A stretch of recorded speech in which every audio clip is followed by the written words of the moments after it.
So, Sonic 2. Everyone likes Sonic 2. Is this game good? Yeah, it's pretty good. Is it better than the first game?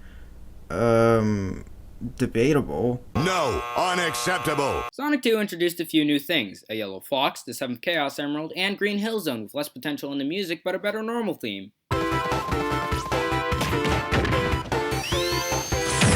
And it also introduced a very funny and original joke called Super Saiyan, where Sonic gets all 7 Dragon Balls and becomes Supersonic, just like the anime. So, like I said, Sonic needs all 7 Chaos Emeralds to become Supersonic. Now you may be asking, how do you get these Chaos Emeralds? And that's where the special stages come in. In Sonic 1, the special stages were used to gather 6 of the Chaos Emeralds to get the good ending. If you didn't get all 6 Chaos Emeralds, Robotnik moves his flabby chin to laugh at you with the rest of the Chaos Emeralds, even though he's technically missing one too. These special stages required you to gather at least 50 rings by the end of each level and jump through a large ring at the end to access them. So the difficulty of obtaining special stages is based on the difficulty of the stage and your ability to obtain and maintain your ring counter. Along with this, it takes a while to obtain all the Chaos Emeralds, with the minimum amount of zones required to get the good ending being half the game. And God knows you're not going to get 50 rings twice in Labyrinth Zone. This allows for the reward of the game to be obtainable in a way that isn't exploitable early on, while also adding a layer of difficulty outside of the special stages. There are a few problems, however, mostly the reward for obtaining all 6 Chaos Emeralds. The good ending is quite literally just a cutscene that has flowers blooming.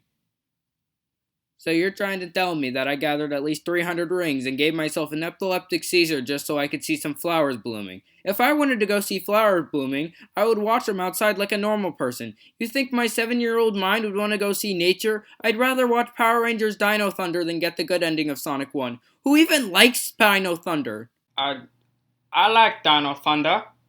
Oh, really? You actually think you're allowed to talk after saying that? It's also a cheap source of replayability. If you fail to get all 6 Chaos Emeralds, the game tells you to try again, without telling you the amount of emeralds needed to beat the game, the fact that emeralds exist, the way you get emeralds, and the fact that you need to get the 6 emeralds to beat the game.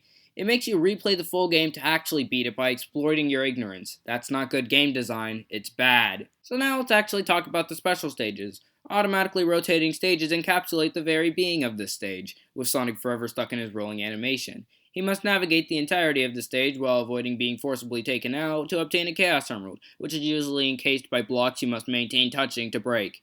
These are decent special stages that become harder the more Chaos Emeralds you have attempted to get. So that's the gist of Sonic 1's special stages. Now why did I spend half this video explaining the design of Sonic 1's special stages? And why am I even making a video about classic Sonic special stages? Well, to answer question 1, it directly gives a basis to classic Sonic special stages in general. And to answer question 2, I'm making 2 much bigger videos, so I needed something to upload for the time being. Anyways, on to Sonic 2. New special stages, new ways of getting to said special stages, new rewards for getting to said special stages, awful level design and mixed changes that make these the weakest special stages in the series? Great!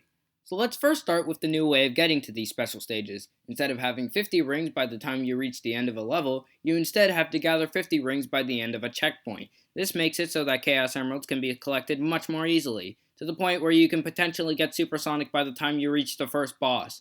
This in turn gives you God Mode by the first level, making the difficulty of the game extremely easy. Wow, good job Sonic 2, I haven't even started playing the special stages and you've already failed. Along with this, the fact that you gathered them at checkpoints also allows you to just go back and recollect all the rings you already gathered to regain 50 rings, making even the challenge of getting to the checkpoints with 50 rings somewhat obsolete. But anyways, let's talk about the special stages. Bad! The design for Sonic 2's special stages can be summed up as awful in every shape of the matter. So Sonic and Tails both must navigate a half-pipe that's always moving to get a certain amount of rings. You must do this 3 times to get a Chaos Emerald. Now, that does seem like an easy task, but then you take into consideration the bombs, and tails, and reactions. Sonic 2 special stages are riddled with bombs. You get hit by a bomb, you lose 10 rings. Now, that'd be fine. Adds difficulty, punishes you for playing badly, that's pretty good.